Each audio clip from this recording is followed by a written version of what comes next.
but we're here.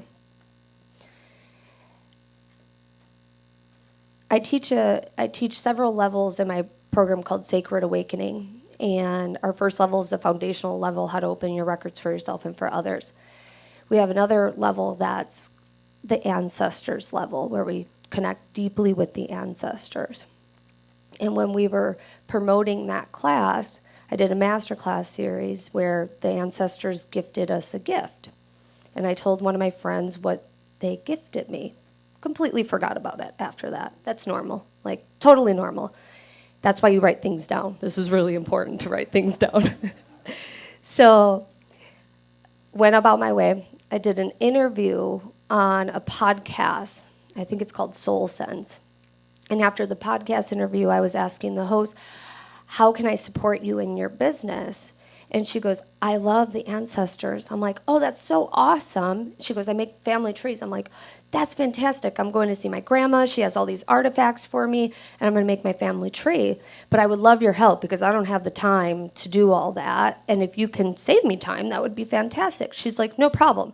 Within 1 hour, she went already 10 generations back, and she discovered that my ancestors were tobacco farmers, and they had 500 acres of tobacco. And so I was telling my friend that helps me in my course, her name's Chris, and I was telling her about it. She goes, don't you remember what the ancestors gifted you during that class? I'm like, no, what did they gift me? She goes, tobacco leaves. I'm like, you can't make this up. Like, literally can't make this up. It's so cool. Tobacco, and it's a sacred plant, and it's documented that the ancestors had. My grandma didn't even know this, and she knows everything about everything because she saves all these pictures. So she was so excited when I told her about that.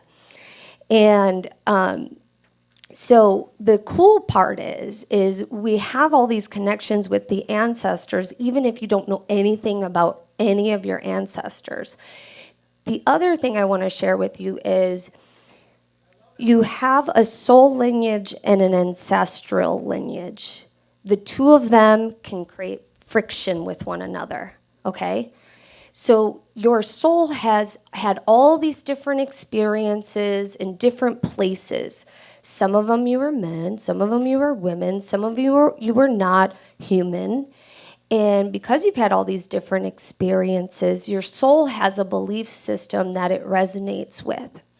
When you're born into this body that you're in right now, you take on the belief system or have the belief system of your ancestors as well. So the best example of where friction can come in is your soul has had experiences that were non-religious, that were just spiritual, and you were connected, and however you were connected, it was beautiful. Where if you were born into a religious family and you're not fully into all of the religious beliefs, that can create some friction where you start to question, well, I don't believe that same thing my family believes, but I'm also not feeling good if I don't believe it. And so there's this like yo-yo effect that happens because there's that friction. So no matter what the belief system of the ancestors, you have the right to decode, per se, those belief systems. And that's why the ancestors are coming in, because they want to assist in the lineage, the bloodlines evolving. And because they impact the decisions and the way you interact and the relationships that you have. So you have a relationship with yourself, you have a relationship with others, and then you have a relationship with creation, God, spirit, universe, source, whatever sacred title you give that sacred being. And that relationship that you have with yourself and your spirituality is unique to you and only you. And you get to decide what that looks like. And you have to honor your belief system, because if you're not honoring it, you're dishonoring yourself. So let me say that again. When you're not honoring your belief system, you're dishonoring yourself. And so it's really important as you're navigating this chapter that you're in your life, that you're honoring yourself. You're honoring your yeses. You're honoring your nos, because every single time you honor it, new doors open up, new opportunities open up. Your auric field, your quantum radius gets bigger and attracts more of those things that you're wanting to attract into your life. When you say yes to something you're meant to say no to, that opportunity that was supposed to open up for you, that door gets closed. Does it get closed forever? No, not necessarily. Sometimes it's just glued shut for a while. It just takes a little bit longer. And sometimes it might just crack right back open because you recognize that, ooh, I did that. Let's fix it right away. And no matter what, we're going to get to where we're meant to be. Sometimes it's the long way around, and sometimes it's a quick, fast path. And you get to constantly decide all throughout your day what that looks like through your words, your deeds, your thoughts, and your actions. So I'm being guided to talk about the thoughts. Your thoughts are constantly weaving a web to your destiny path. And it's either locking up the destiny path, making it like clogged, making it cluttered, or it is clearing and paving the road really quickly for you. So I want you to take a moment and think of, so close your eyes for just a second. Take a nice deep breath in, cleansing breath out.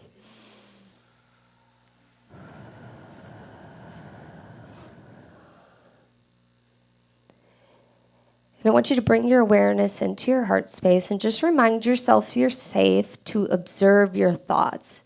And no thought is dangerous here. And I want you to ask yourself, what is one thought that does not serve my highest good? And the first thought that pops into your head, or it might be the third, because some of you might be in your head too much. What's the first thought or the third thought that comes up? And we're just going to honor the thought. And then I want you to thank the thought. And then we're going to cancel the thought. And then we're going to choose a different thought that serves your highest good. So maybe the thought was, I'm always alone. Now we'll cancel it, and maybe the thought then is, I'm always supported by community, and my community loves me. And whatever the thought is, I want you to attach a feeling to it, and then I want you to breathe that feeling into your body, into your being.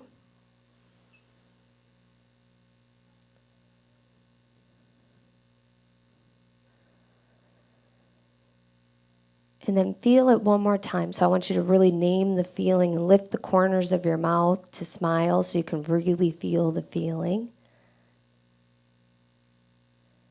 And then whenever you're ready, go ahead and open your eyes. Looking at the thoughts that don't serve us don't have to take very long. That was quick. Did you feel the shift? Yeah. So catch yourself talking out loud throughout the day, because when you can catch the thought or catch the saying, catch the phrase, catch whatever it is that you're not being truthful towards yourself about, you can cancel it. You can cancel anything. Because then when you cancel the thought, your deeds and actions start to change as well. And then your life really starts to change really quickly. And change can happen very, very quickly, and it can be really scary for some people. The thing about change is you have to remember is it can be one tiny, minute change at a time. So I'm going to give the example of the dishes. Maybe you don't want your counter looking dirty all the time. Maybe that change is simply just putting the dish in the sink or putting the dish in the dishwasher instead of leaving it on the counter. That's as simple as it can be, is making one slight little change so the brain starts to rewire.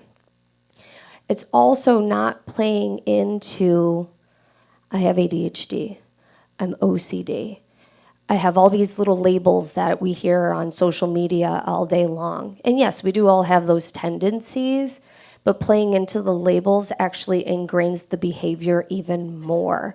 So if you're driving yourself nuts, because I know I do this myself, where I'm like, if I'm feeling out of balance, I start driving myself nuts.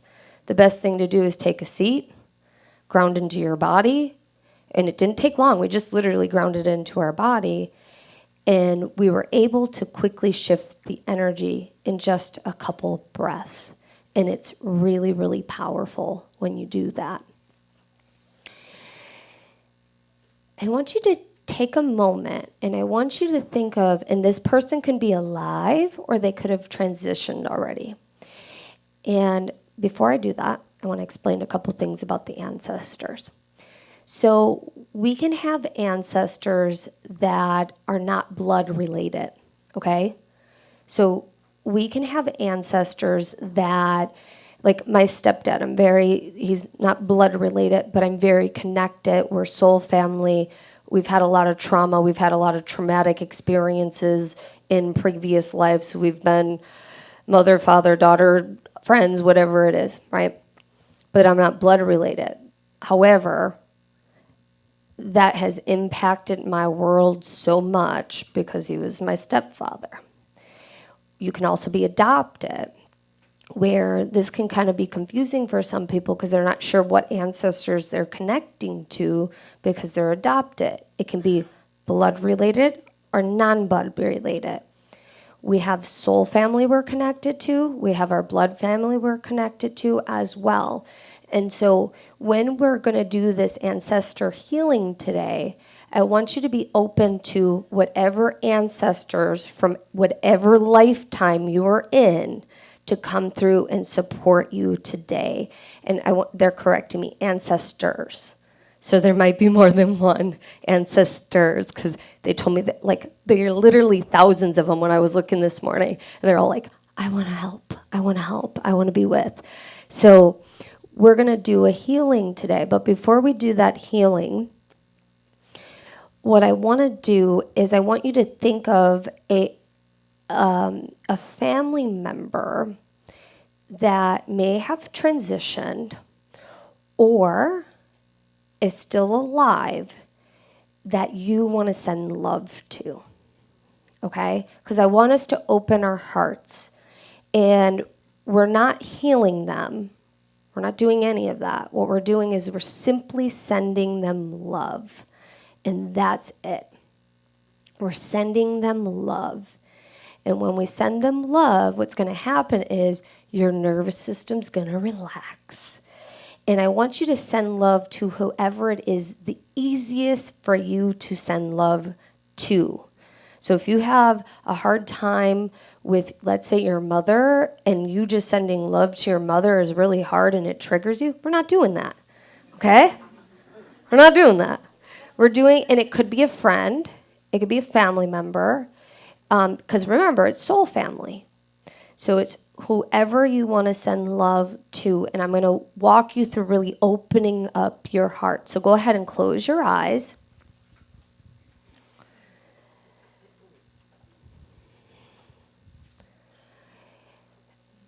I want you to imagine you're sitting in the center of your forehead, and there's a golden staircase that spirals down to your heart space. And I want you to either quickly walk down there or slowly walk down that golden staircase that spirals down. And you're going to see a beautiful lotus flower in the center of your heart space. It may be blue, it may be purple, it may be yellow, it might be multicolored, it might be rainbow. It might be a color you've never even seen or heard of. Whatever it is, it's beautiful. And I want you to sit in the center of that space. And when you sit in the center of that space, I want you to take a nice deep breath in and a cleansing breath out. Another nice deep breath in and a cleansing breath out.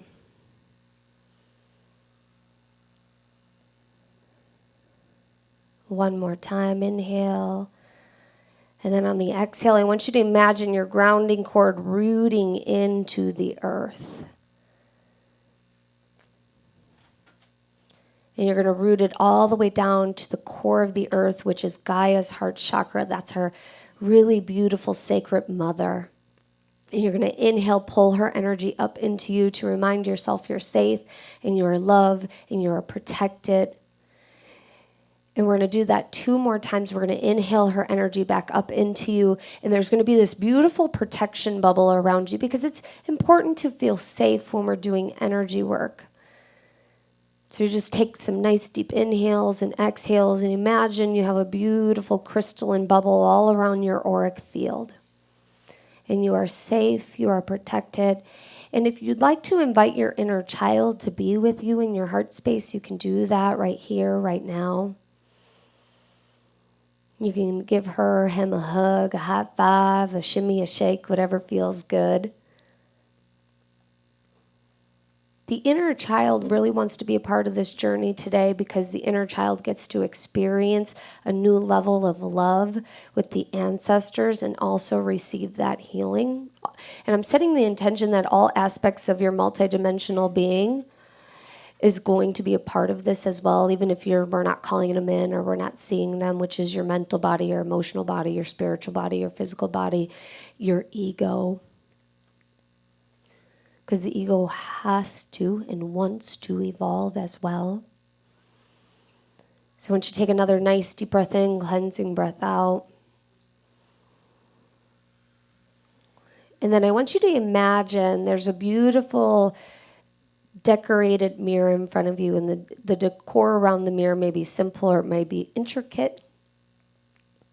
And you're going to tap the mirror, and when you tap the mirror, the loved one that you want to send love to may appear, and you may sense it, feel it, see it, imagine it, hear it, know it. Or you might just write the name on the mirror. You have a little beautiful magic marker in your pocket. And then what we're going to do is we're going to radiate love. So we're just going to say, I love you. I'm sending you love. I love you. I'm sending you love. I love you. I'm sending you love. And I want you to imagine your heart glowing. And as your heart glows, more and more and more and more and more love is radiating out of you and sending it to this beautiful soul that you want to gift love to, you want to send love to. And this is pure love, unconditional love. You want nothing in return. You just want to send them love. And as you're sending them love, I want you to imagine your heart space expanding and expanding and expanding and expanding. Your heart is smiling. Your heart is glowing. And it is radiating with pure, unconditional love. We're going to call a couple crystalline energies in. We're going to call in kunzite and rose quartz and pink tourmaline and lepidolite. It's okay if you don't know what these crystalline energies are. They just amplify love. And we're also going to call in emerald. Emerald, beautiful emerald green. So we got greens and pinks and purples. And I want you to just feel your heart radiating more love. And I want you to say, I love you. I'm sending you love. I love you. I'm sending you love. I love you. I'm sending you love. And I want you to feel the vibration of your cells amplifying, because every cell in your body, and you have trillions of cells, you have over 32 trillion cells in your body, are radiating love out of you. I want you to send love, more love, more love, more love, more love. And then I want you to look at that mirror, and then I want you to see yourself. What you give, you receive. Now you're receiving that love back because you are looking at yourself. And I want you to say, I love you. I love you. And if you want to state your name internally, and it might be your given name, or it might be a different name you get. I love you. I love you. I love you. I see you, and I love you. I see you, and what I see, I love. I see you, and what I see, I love. I want you to take a nice deep breath in and receive that. And take a exhale out. Another nice deep breath in and receive that. And exhale out. And then I want you to give yourself a love note. And that might be something that your soul wants to say to you. And that might be your soul saying it back to you in the mirror. And it's okay if you're not receiving something. And I also want to say you might see, sense, feel, see, imagine, hear, know. And I remember you might receive this as a download later and not at this exact moment.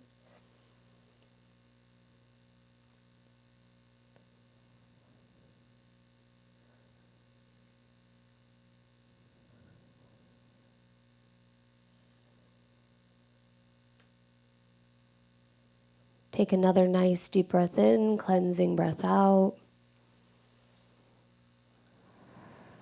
One last time, I love you. And then thank yourself for showing up today for yourself.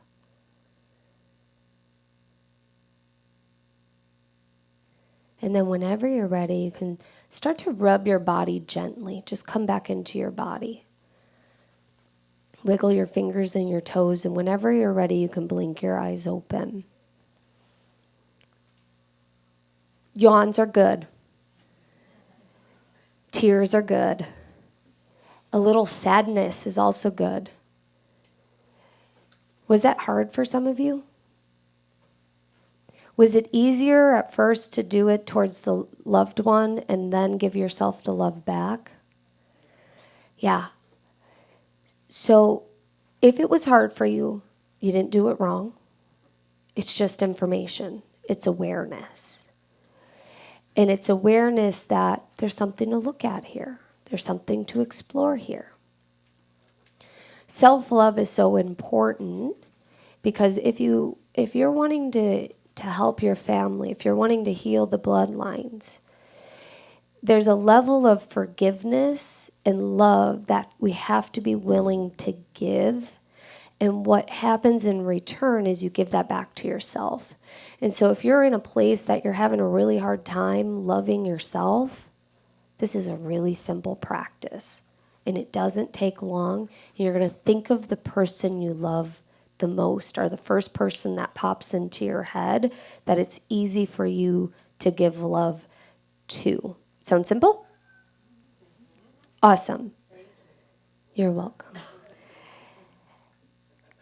Loving yourself is going to support the lineage and healing, because what you're doing is you're raising the vibration of the lineage.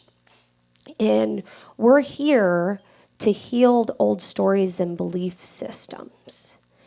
And they're wanting me to reiterate that. And when I'm saying they, it's the masters, teachers, and loved ones, the guardians of the records. You're here to heal the lineage. You're here to raise the vibrational frequency of the lineage. And what that looks like is unique to you and to your soul, into your soul's lineage and your family's lineage. Because you never want to leave out the soul lineage. Because remember, you have two lineages, the ancestral and the soul. And you have many, many, many, many, many ancestral lineages, depending on where your soul has been. And one of the things that we can do is we can heal lineages that we're not involved in right now.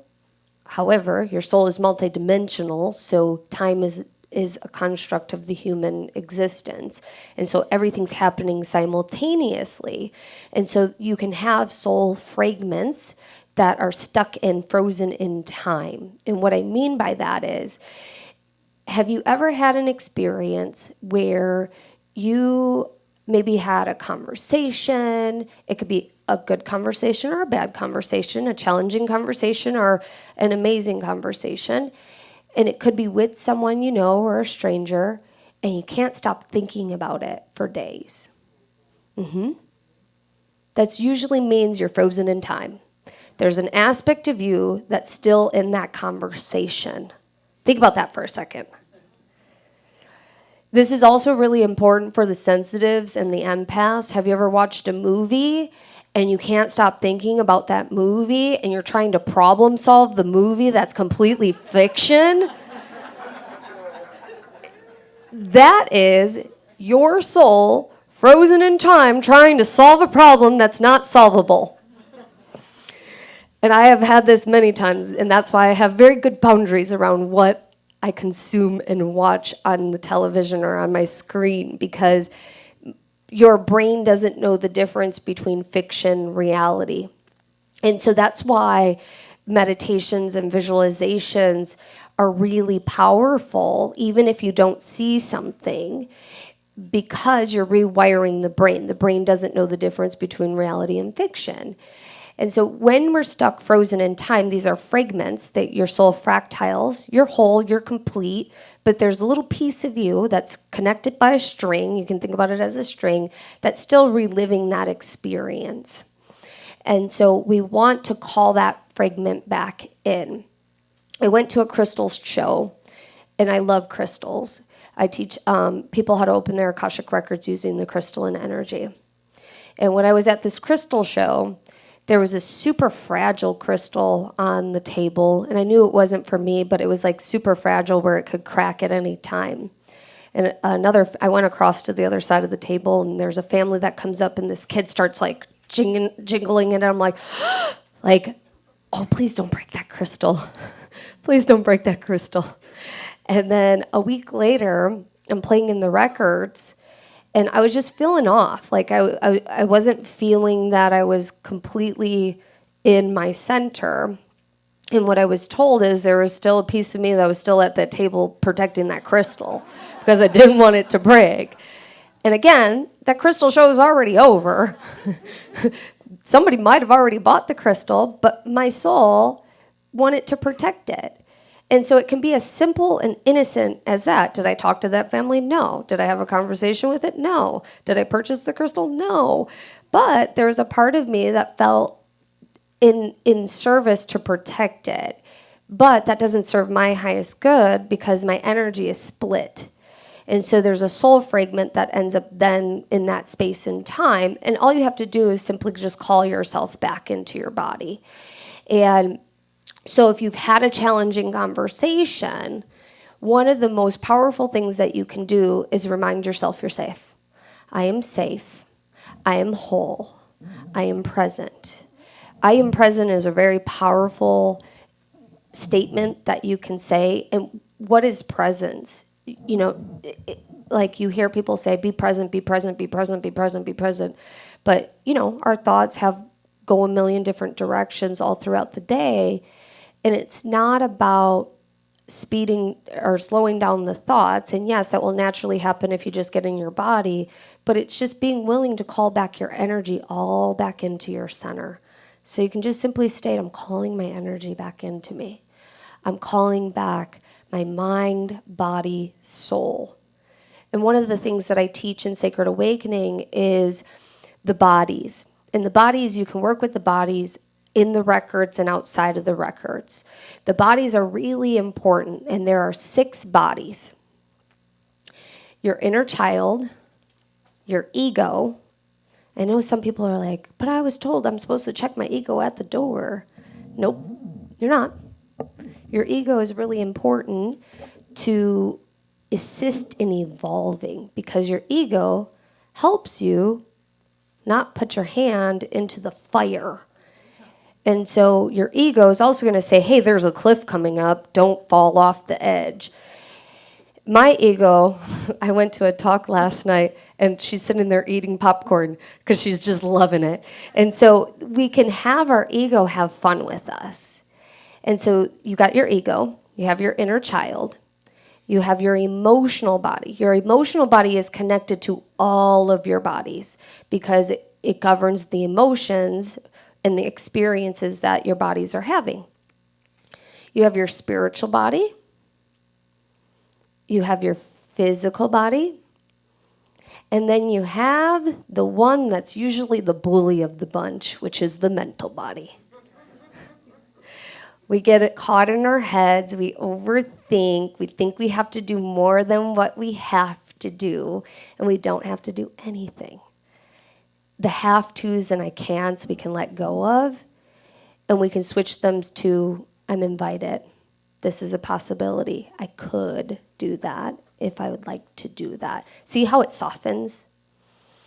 And the mental body is used to running on programs. And so the mental body will usually rule the roost where the other bodies feel like they have to act or behave or not show up in a certain way or show up in a certain way. And so if we can bring the mental body into the heart, because the heart is where we bridge the inner and outer worlds, and it's the heart space. So the heart space, you have all from your throat chakra down to your solar plex is this whole heart system. I'm going to say that again. It's a whole heart system. And right at the sternum, at the base of the sternum, at the top of the solar plex, is where your heart space resides. This is the seat of the soul. This is what bridges the inner and outer world. If we can bring the mental body from here and reside there, the mental body all of a sudden gets this flush, this release, this welcoming home. Because half the time, and let me know if this resonates with you, we're busy being busy.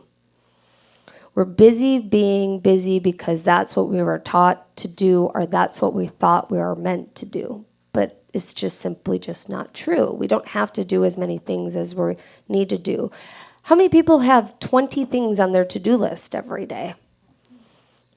More than 3, right? Yeah. What would it be like to just have 3? Would your nervous system relax? No, you're like, oh, I couldn't get it done, right? So the cool thing is we don't have to do half the amount of stuff that we do in a day. And there are things that are necessary to do in order to function in life. So I'm not telling you to get rid of your to-do list. What I'm suggesting is having a different relationship with it, and having a different relationship with your mental body so that you're not expecting to do an unrealistic amount of stuff in one day, because our nervous systems are so fried. Our nervous systems want to do less, especially with technology now. Our nervous systems are constantly at combat and in friction and in fight or flight with technology. And so I gave this message yesterday. If you saw me yesterday talking about, I did a channeled message from the Guardians, and they said it's so important to understand how much rest your body needs right now, because your body requires more rest than ever before.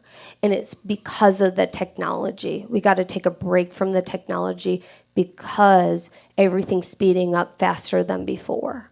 And it's speeding up at lightning speed. We're going to see so much change in the next 10 years. It's going to be mind-blowing. And it's really cool, too, all at the same time. But our primal nervous system has to recognize that it's safe. And so rest, water, and taking deep care of yourself is going to be so important. That's why the mental body has to be taught new tools to relax. Let me say that again. The mental body has to be taught new tools to relax. And so what we're going to do right now is I want you to close your eyes. I want you to start in your forehead again. You're going to take a nice deep breath in, cleansing breath out.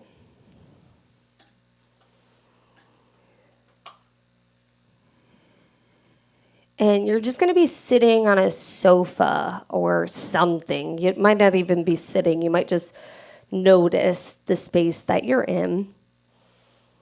And we're just going to take a nice deep breath in, cleansing breath out.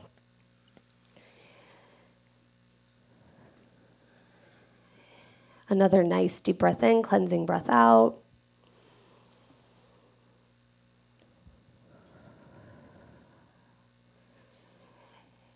And And we're going to go to the space in which your mental body resides at this moment. And you might see her or him or it. It might show up as like a blob of energy or something like that. And we're just going to instantly be there. And you might not see something. You might sense it, feel it, imagine it. And I want you to just even notice the feelings that you have. And you're going to notice, sense, feel, see, or imagine your mental body. And you're just going to notice what your mental body is doing.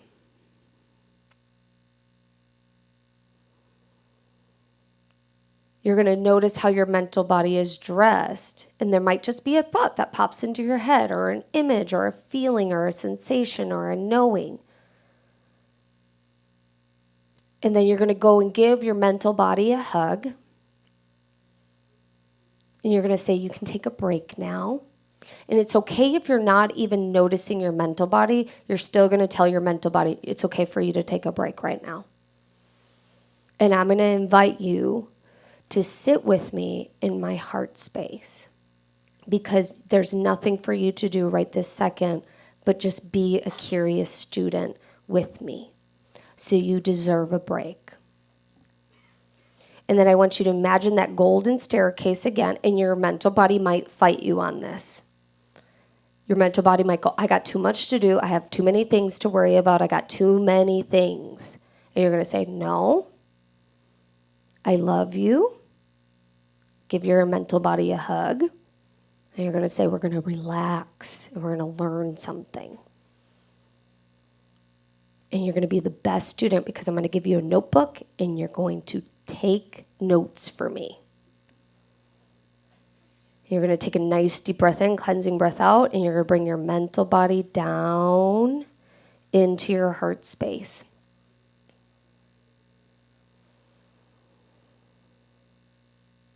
And then you're going to say, I love you, and I want you to relax. And I want you to imagine you got this big, beautiful notebook. Maybe it's sparkly, maybe it's masculine, maybe it has a special symbol on it.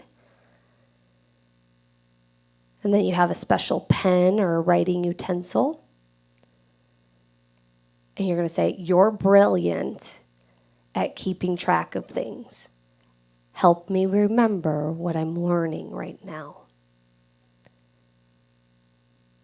And then allow the mental body to take some notes. You are a master of your own universe. You master your mind, you master your energy, you master your reality. It is safe to relax. It is safe to be you. Take a nice deep breath in, cleansing breath out.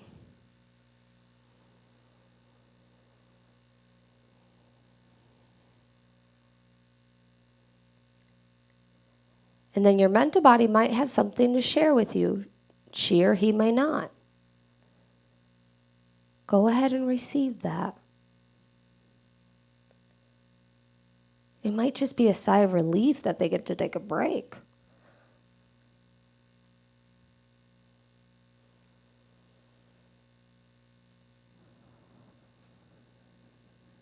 And then you're going to thank your mental body for that sacred message.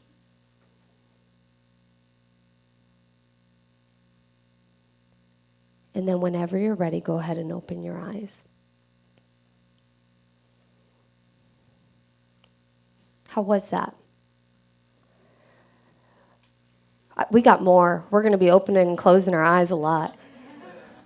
And the reason for that is me just telling you things is not the experience.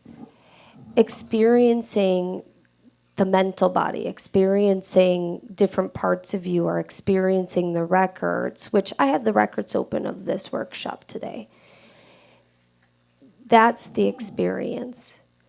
Because if you're only just listening and you're not experiencing, you have the missed opportunity for change. So I want you to have the opportunity for change. And some of you might not have seen or felt the mental body, and that's perfectly okay. I want you to trust that your mental body heard you and felt you and understood the assignment.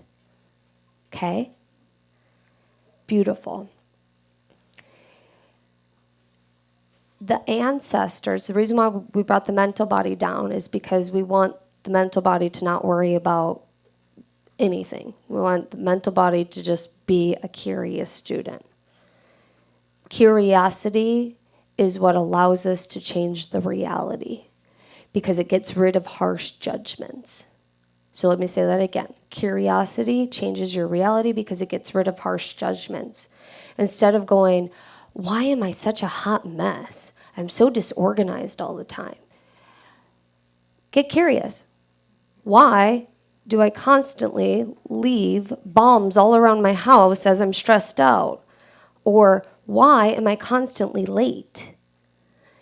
Whatever it is that the pattern, the habit, the behavior that you don't care or don't like about yourself, instead of judging it, get curious about it.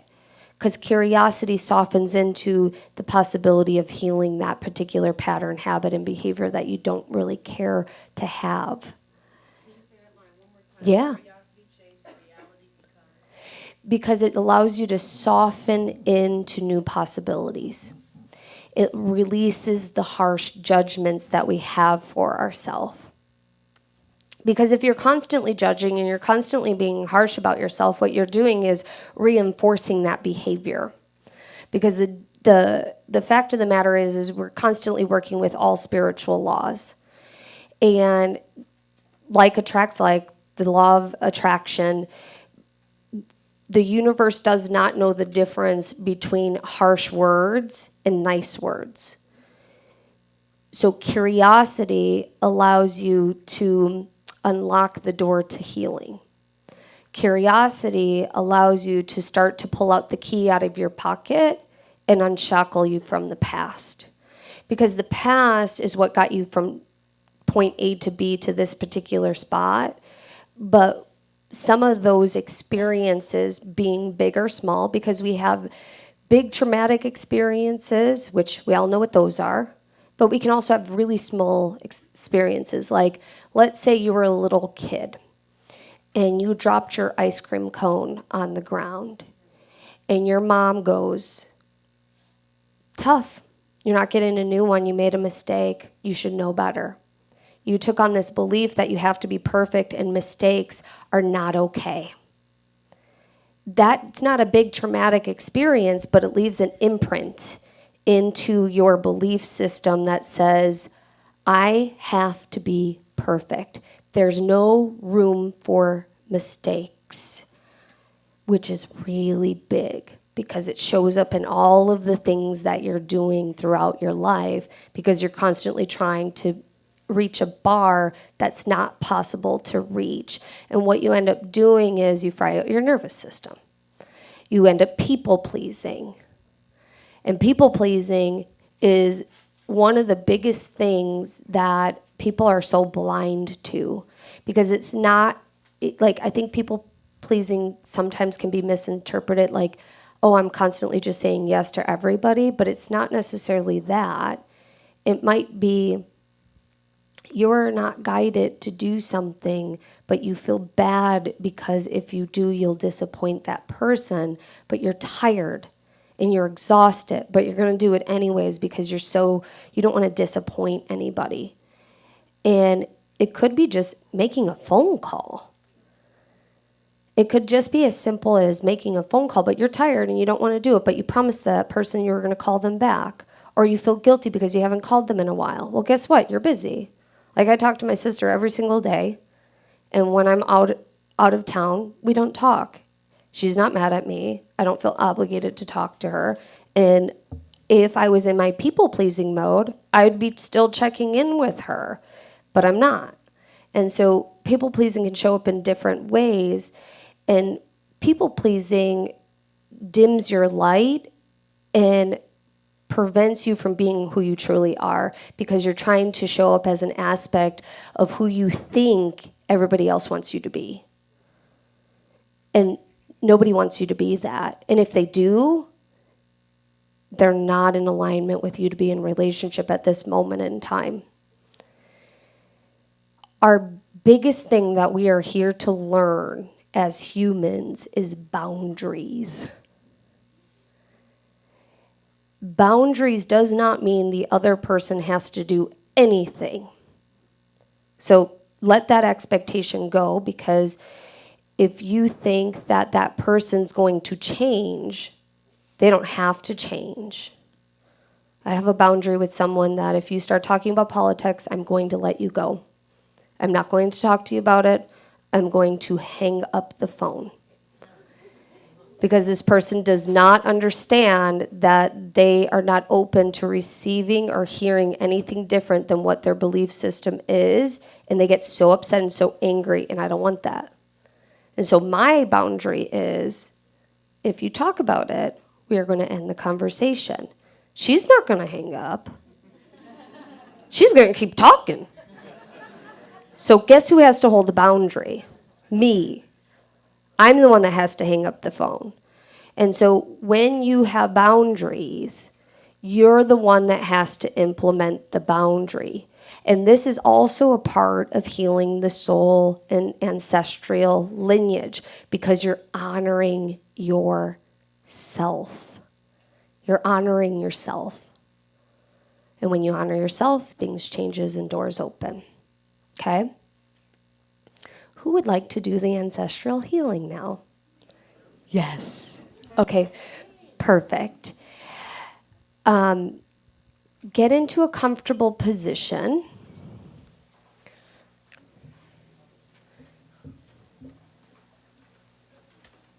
So if you want to take your shoes off, take your shoes off. If you want to wiggle, shake, whatever feels good.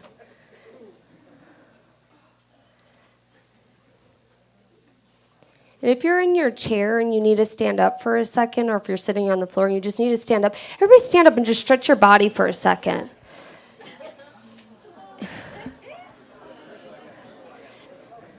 Wiggle, shake, tap your body, move some energy. It's always nice to do a nice little energy shift. I always like to gently tap.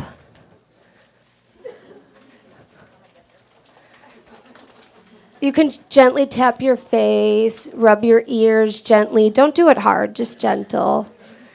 Isn't it nice, feel stand up, to just move the energy? Because we just integrated a bunch of stuff just by moving it. And then take a nice deep breath in, cleansing breath out. Another nice deep breath in, cleansing breath out. One more time.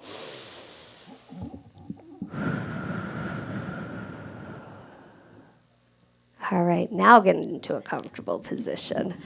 I can feel the energy. I'm like, ooh, let's wiggle.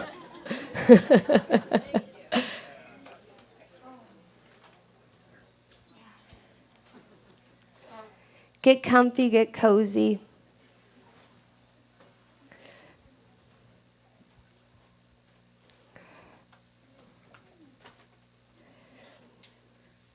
And I'm going to leave time to answer questions after this. Do you guys want me to do that?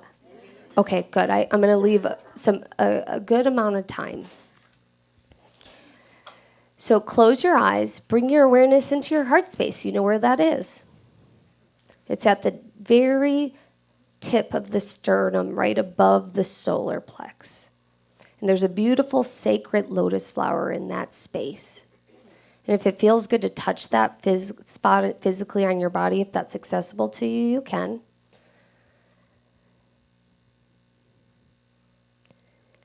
And you're going to take a nice deep breath into that space by opening your mouth with an inhale.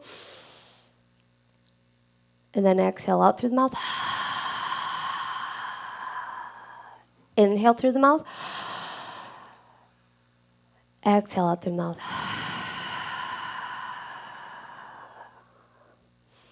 And then I want you to imagine, sense, or feel you're anchored into the earth. Your mental body's going to stay in your heart space.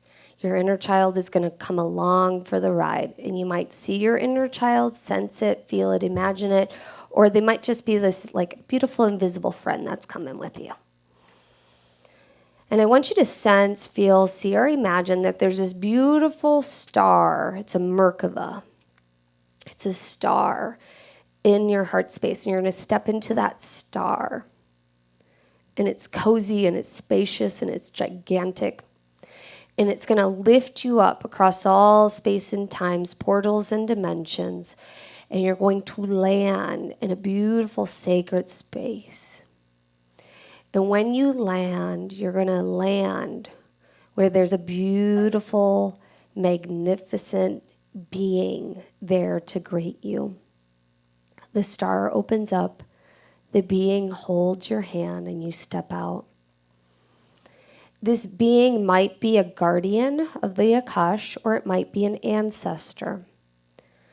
They're going to take you to a sacred space for you to commune with your ancestors. And you're going to just walk slowly. You're going to feel their love radiating.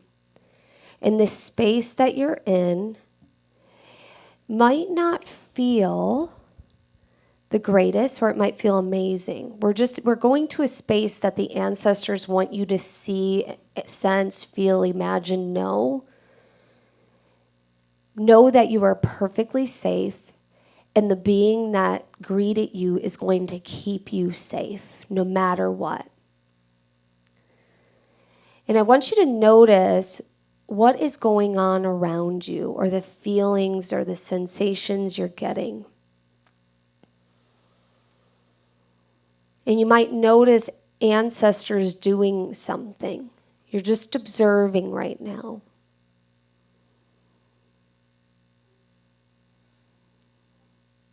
And you're just going to notice. You're going to observe. And then we're going to put this beautiful invisible cloak around you so you feel even more safe. And this beautiful guardian or this guide is going to take you over to another ancestor, ancestors, especially if you're in a hostile environment. You might be in a beautiful environment. You might be in a sketchy environment. Whatever it is, the ancestors know that you are there. And we're going to put this beautiful cloak around you and the ancestors that want to talk to you. And this just creates another level of protection. The ancestors is going to hold their hand, or whatever it is that their hand is, because they might be more of a galactic being. And they're going to place their hand on your heart. And they're going to say, I see you. I'm so happy you're here. There's so many things I want to share with you. We've been waiting for you. We have been waiting for you. And then they're going to take you to a sacred space for you to commune, to connect. And I want you to feel the energy of the ancestors. And when you go to this sacred space, more ancestors may be there or they may not be.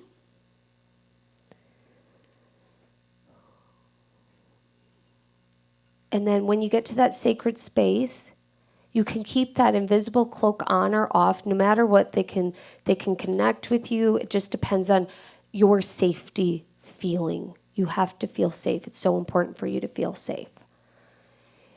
And then the ancestor is going to share what they want to share with you, because there's so much information they want to share with you. And no matter what today, even if you're not receiving it right here, right now, it's being received across all space and time, portals and dimensions, seen, unseen, known, unknown. And we're going to heal something in the bloodlines. And they're going to share some information with you. There's going to be some moments of silence while they're sharing. They might be downloading, so no words are exchanged. You might be seeing, sensing, feeling, imagining, hearing, knowing. So go ahead and allow the ancestors to share.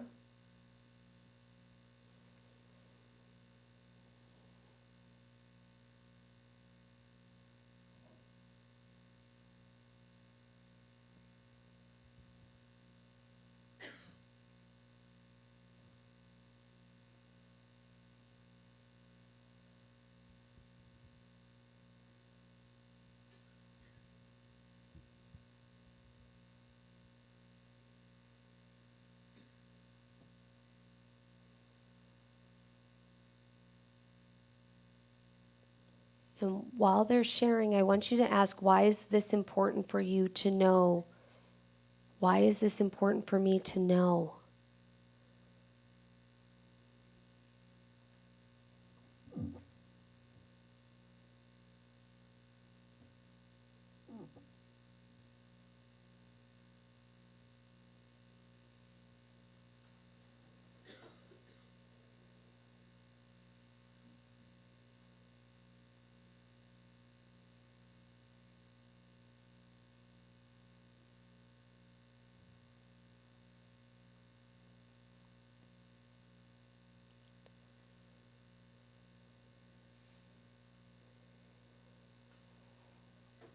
And then what I want you to do is I want you to give the ancestor or ancestors a hug. And as you're giving them a hug, and they're giving you a hug, there's going to be this transmission, this energy, this glowing light that's going to start to light up in all of the cells and all of the bloodlines that are going to be healed right here in this space and time, and then across all space and times, portals and dimensions, seen, unseen, known, unknown. And if you want to receive this, I want you to say yes out loud. Yes. Say it louder. Yes. One more time, super loud. Yes, perfect. Now I want you to imagine that vibrational change starting to happen in all of the cells of your body and being. There's this golden light and this rainbow light, these frequencies of rays that are the most appropriate colors that are going to move into the cells, into all of the appropriate cells and into all of the appropriate DNA strands where there is ancestral healing to occur, and we're going to move it across all space and time, portals and dimensions, seen, unseen, known, unknown, and then we are going to allow it to be complete. We are going to avoid any contracts, oaths, vows, and agreements you took upon or your ancestors took upon that are now, let me cross that out, I'm not saying now, that are ready to be voided and complete. And we're going to stamp them complete and void. And you might notice a contract, a vow, or an agreement, or it just might be moving across your energy, space, and time, portals and dimensions, where those contracts are being eradicated. I want you to take a nice deep breath in, cleansing breath out, and I want you to imagine that you and your ancestors are sitting inside of a sacred pyramid, and there's this beautiful funneling energy that are coming in and healing the bloodlines and healing all of the ancestral trauma that wants to be healed. And then as that is occurring, because this is going to be, and I'm going to set the intention, and I want you to receive this, that this healing is going to be gentle and easeful for you. It does not have to be hard. It does not have to knock you down. And I want it to be gentle and easeful. And there's nothing you have to do. There's nothing you have to do but just simply breathe. And you can allow the integration process to be gentle and easeful. And I want you to take a nice deep breath in and a cleansing breath out.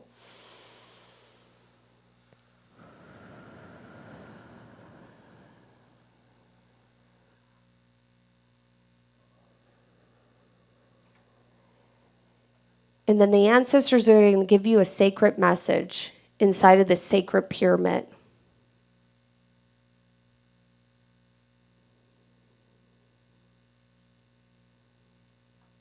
And they might give you some important information to move forward with in your life. And remember, it could be downloaded and received at a later date.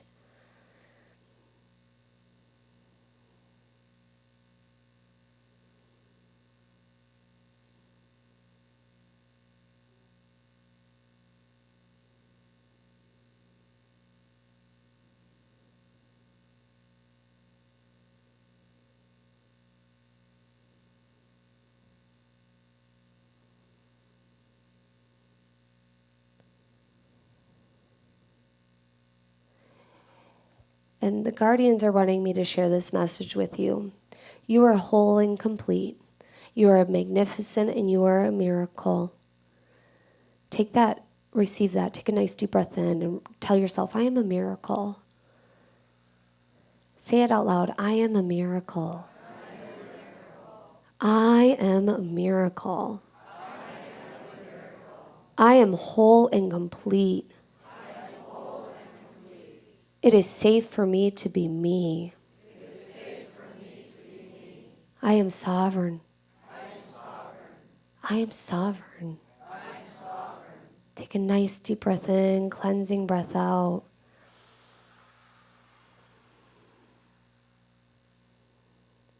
And I want you to bring your awareness back into your heart space, back into your body.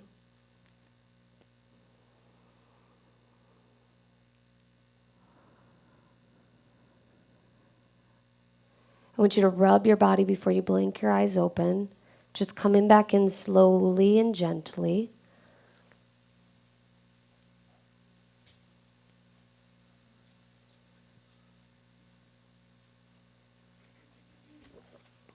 And whenever you're ready, you can blink your eyes open. And I want to just remind some of you, well, it's all of you, you're going to receive more messages. So pay attention to your dreams. Pay attention to the conversations you're having here at the expo. Some of you might want to go take a break for a little bit. Meaning go sit down, go outside, get some fresh air. Or some of you might want to go dance. Just depends. Depends on your personality and what you're being guided to do. So, how are you guys feeling? I have some time for questions. What questions? So if you know your past lives and now you're in this moment for purpose, but you still relate really strong to some certain past lives more than others, and that was a very strong life, and some of that is intentionally used in this life, how can you take away some of the things that hurt you in that past life to remove it for the people in the audience? Yeah, so the thing about past lives is I never glamorize past lives. That's really important. You'll hear people, I was a queen, I was a pharaoh, I was this, I was that. But what was the purpose of you knowing that? That's really important. And so it's past lives, when they're revealed to you, there's two things that are happening. There's to retrieve a part of your soul that's stuck there, if it's stuck there. Sometimes it's not stuck there. Or it is to embody a gift that you were meant to receive from there. So it's to extract yourself if there's trauma, and it's to receive. Even if there was trauma, there's still something for you to receive because it's impacting this lifetime. And that's really important to know. So great question. Thank you. To access it, though, without the gift part, how do you access it? That's something I teach in our program. So we have two different levels. We have Sacred Awakening. You go to sacredawakening.org. If you guys want, we're doing a 10-day free masterclass series. It's February 26th. It's absolutely free. It's online. We have people all around the world that join us. You can go to amyheals.com. On the back of that card, if you got a card from Dina in the back, there's a QR code. You can scan it. We're going to do 5. You got just a little tiny taste test of what we're doing in that series. We're going to do more ancestral healings. We're going to do a soul lineage healing and more. So if you want to come to that, and if you sign up today for it, you can go down to my booth at 206 in the International Ballroom and you get a free crystal. So if you want to come see us or you want to get a reading, you can do that too. So I teach that. I teach that in our Healers Edition. So we have our level 1 where you learn how to open the records for yourself, and then we have our Healers Edition where we do soul retrievals. We do in level 1. We do also do like a past life regression that I teach as well, but we do a lot of it in the next level. So thank you. With the opening, it feels like there's been a little bit of a shift with the importance of the opening prayer to get into the records. Is that still firmly believed to be the way to go, or do you necessarily need that specific opening prayer that people have used in the past? The opening in which you're accessing the records to is very important because there's so many different teachers out there, and not every teacher is in resonance with your Akashic records. Some openings are shallow and some are deep and wide. And so it just depends on the teacher and what they're teaching and how they're teaching it. And I've had other students that have come to me. I've taken 5 Akashic Record courses. I couldn't access them, and then they learn more in Sacred Awakening than they learn in other courses. So it just depends on the teacher, the way they're teaching it, and their opening process. My process is quick and easy because we live in an instant gratification world. We need something fast, and I want people to at least just spend 5 minutes a day in the records. Like, we can't have a 30-minute practice to go into the records. That's just not how our systems work anymore. And so it's quick, fast, easy, and I teach it with using the crystalline energy in a specific prayer. So it used to, from what I've learned in the past, it used to be like that one, the original prayer, but now there's so many different teachers, which I think is cool because what it's doing is it's opening all these different openings into the Akash, which is expanding the awareness of the Akash and attracting more people that want to study the records. And the records start speaking to people when they're ready. And sometimes people wait a while, and some people are like, I don't even know what that is, but I'm supposed to do it. So it just depends on the person. Yeah, so great question. Thank you. Does anybody else?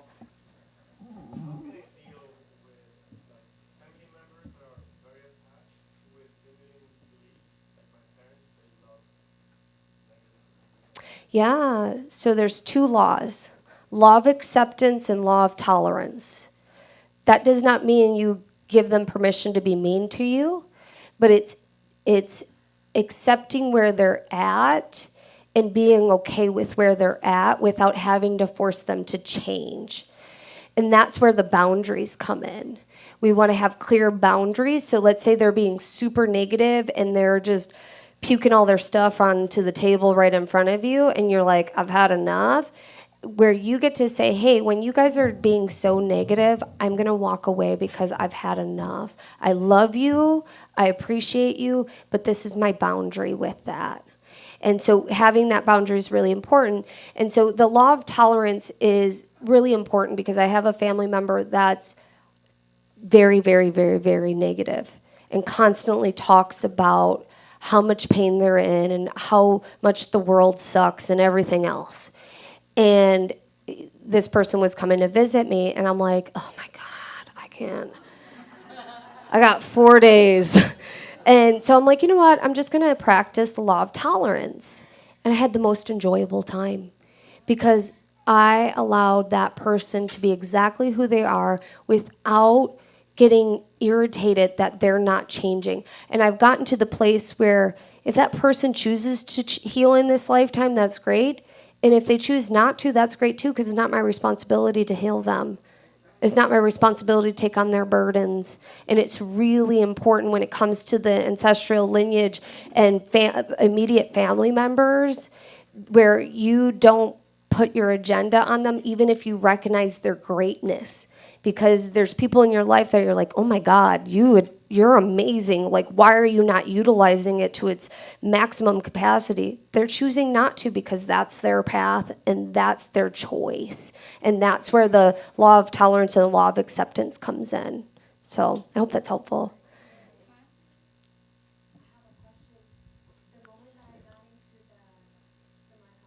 Mm-hmm.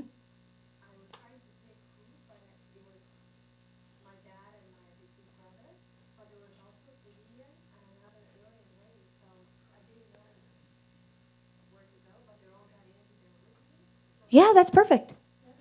Yeah, so we're multidimensional, and so we've had many different lifetimes, and so part of it was showing you that you're healing not only this lineage, but your Palladian lineage as well.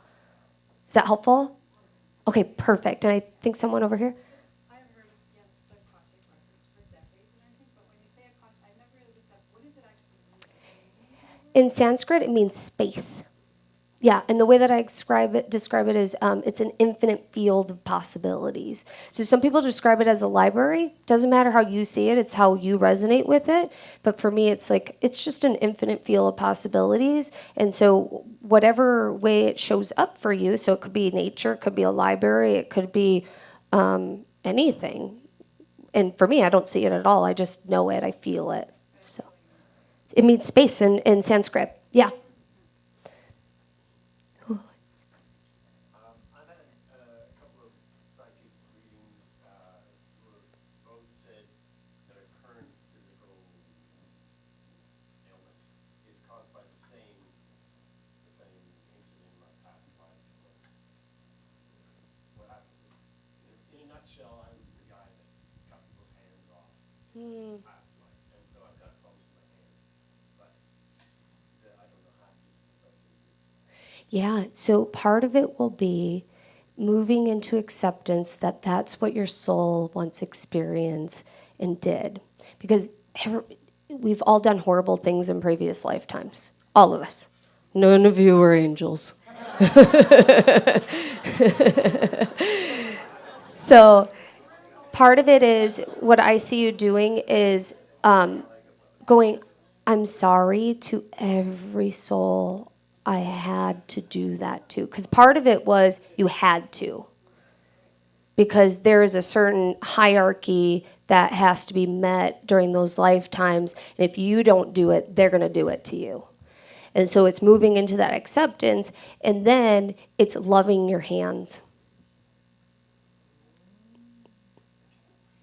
Yeah, loving your hands. So every day I go, I love you. Thank you. Thank you for opening the door. Thank you for writing. Thank you for doing everything that you do for me. Thank you. And sending love into those areas. That will be really helpful for you.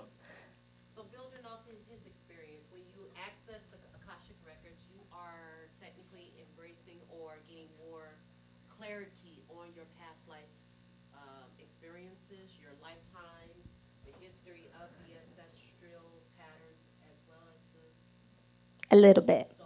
So the way that I teach the Akashic records, it's the past, the present, and the future. So we don't always have to work on the past. The guardians want to help you with the here and the now. Because if we only worked on the past, man, that would be heavy.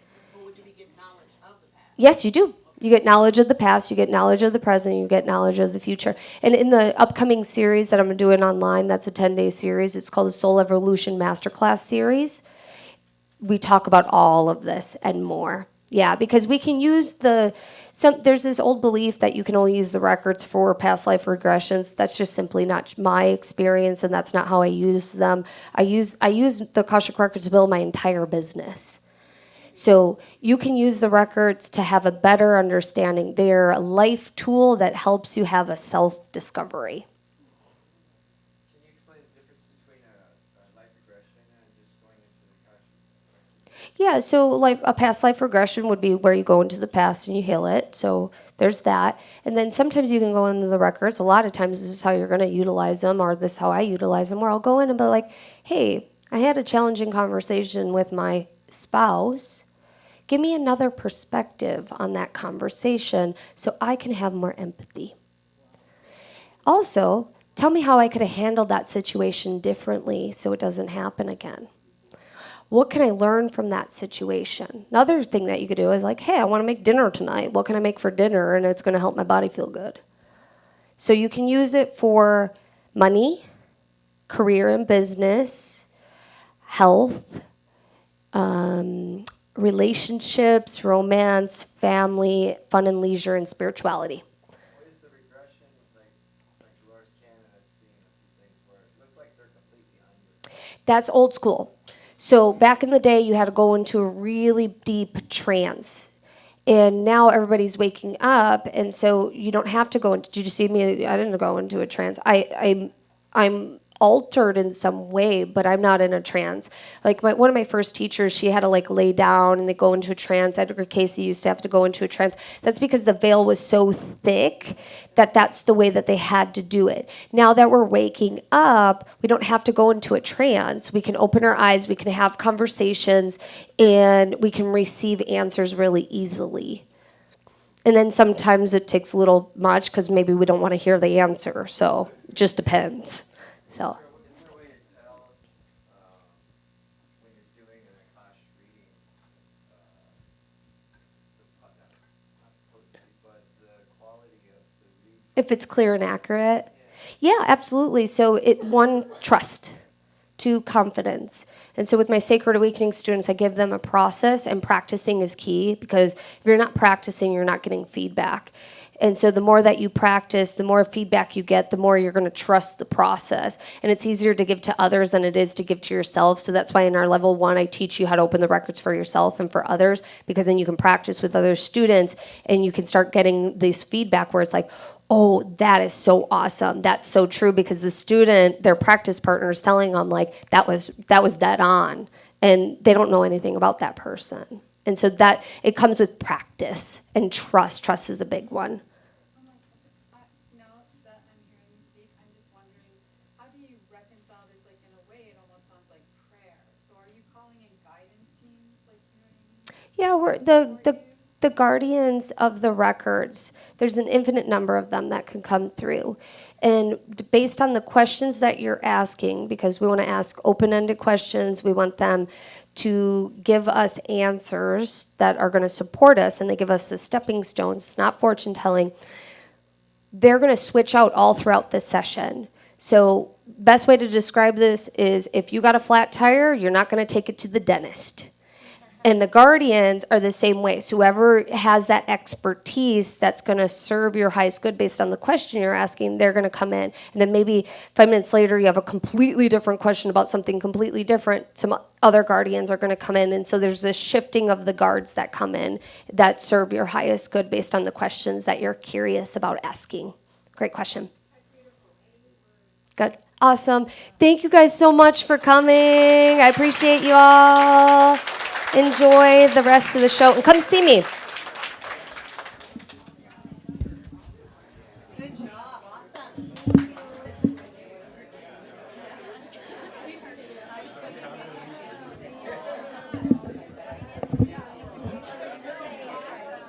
Oh, good, I was trying.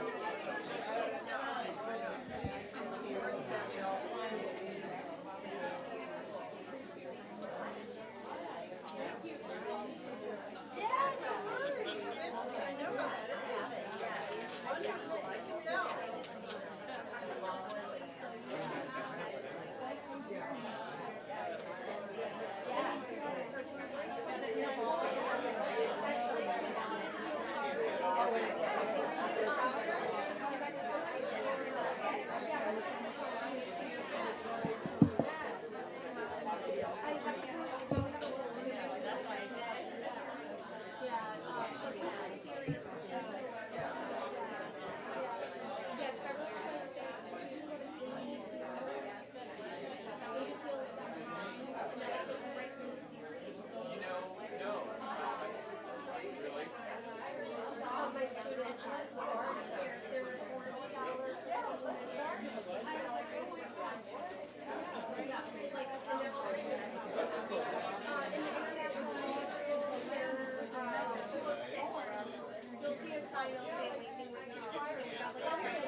teach you the in page, but you can just like literally delete the end and just go to valuerobenson.com. We're going down to the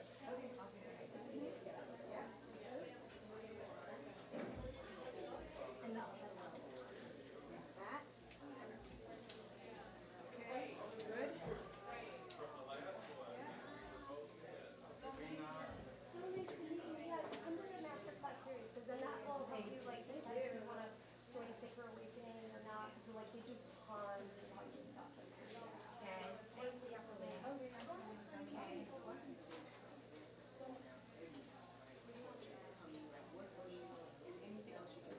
Because they want to help us heal. They want us to help us heal the ancestral.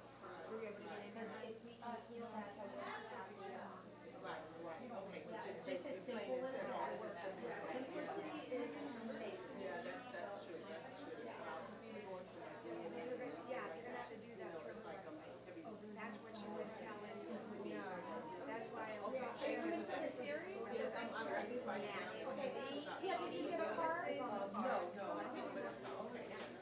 Yes, just go there.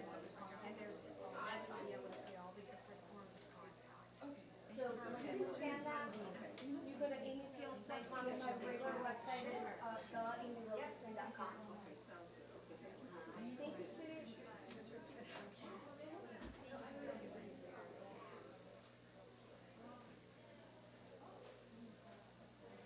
Can I do it for you? You too? You were just her. Anne. She's in mine. Okay. Oh, it's a nice one. Go eat. Thank you. Tina. All right, honey.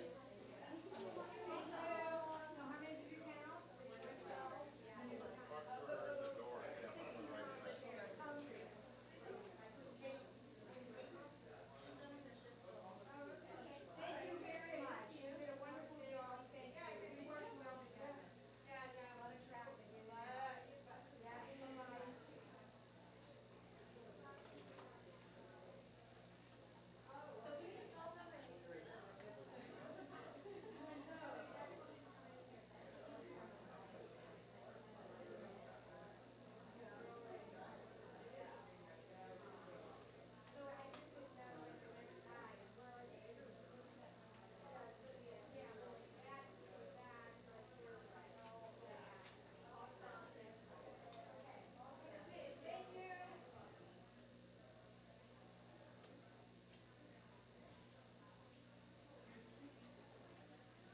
Do you know Eric Tucker? Is that where I know you from? From another life, Conscious Life Expo? No, No?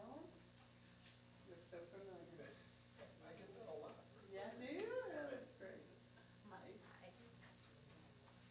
I saw you in the other one and I was like, I think I know him. Is your name Rich or Fuller? No. Isn't that funny? Yeah. Not really, we're all supposed to have twins. somewhere, I think. Doppler ganger or whatever they call it. It's doppelganger. Yeah.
is this,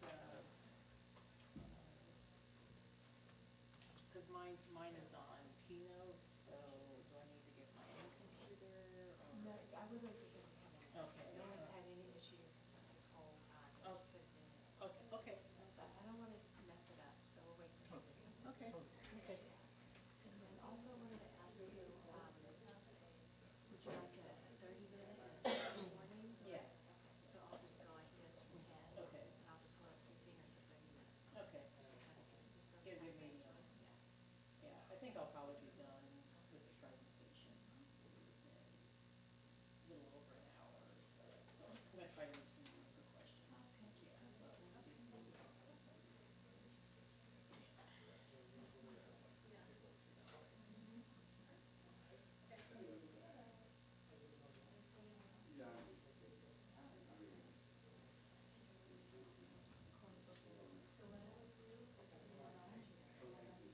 Okay.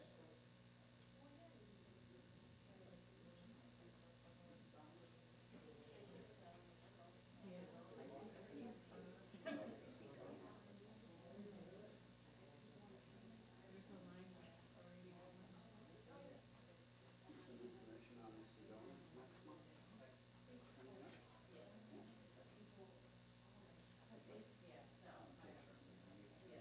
Oh, perfect.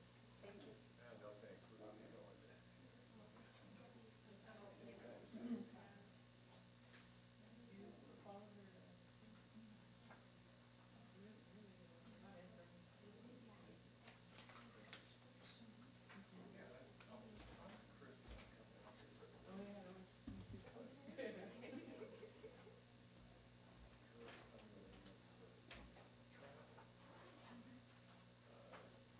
It makes Phoenix the more natural place, of course there is,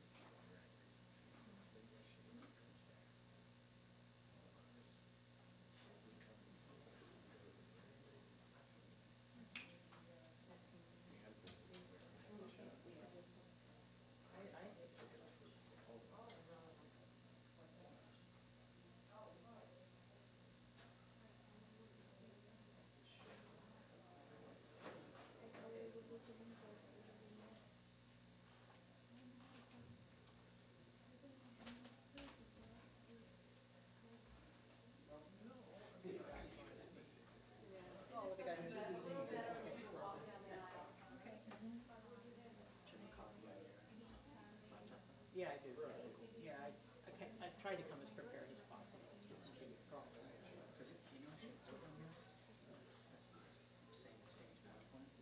Yeah, gotcha. But if it's easier on your laptop, Yeah, gotcha.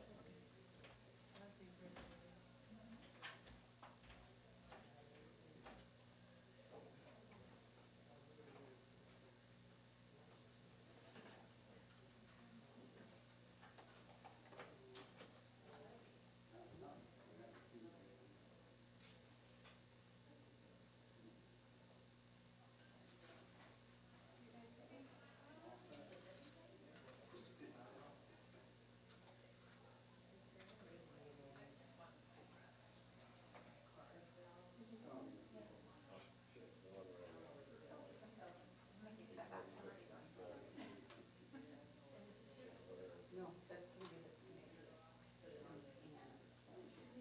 Yeah, he gave me one. That's me. That's not it. Thank you.